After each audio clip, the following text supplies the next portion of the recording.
Hello，好，喺今日開始之前呢，我想大家攞起紙同埋筆，喺呢張紙上面畫一個 column，然後中間畫一條線，呢度寫強，然後呢度寫弱。我想你寫低究竟能夠令你致富嘅強項係啲乜嘢，同埋令你唔能夠致富嘅弱點係啲咩？大家可以停一停呢條片，寫完之後再翻嚟睇嘅。好，咁我相信大家已經寫完㗎啦。咁我而家要問你一個問題，就係究竟你係寫強嗰邊先定係寫弱嗰邊先呢？如果你係寫弱嗰邊先呢，你係絕對唔能夠創造財富㗎。嗱，我而家呢度講嘅呢，唔係去忽略你嘅弱點，而係你專注邊一方面先嘅先後次序，佢會決定你能否創造財富。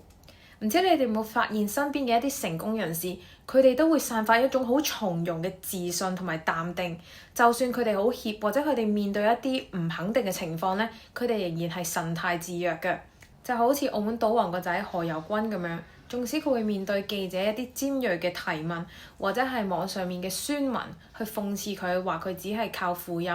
佢都仍然可以悠然自若，好有自信咁樣回應，而且咧佢甚至能夠喺內地嘅綜合節目度得到一個好好嘅成績。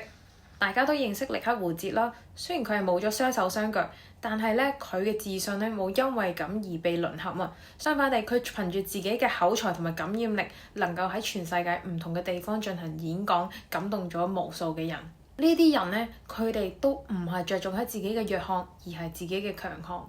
咁可能有人會問啊，我哋係咪要彌補晒我哋嘅缺點先至可以成功呢？個答案係唔係㗎。彌補缺點係唔能夠令我哋致富㗎。你可以揾人幫你去處理，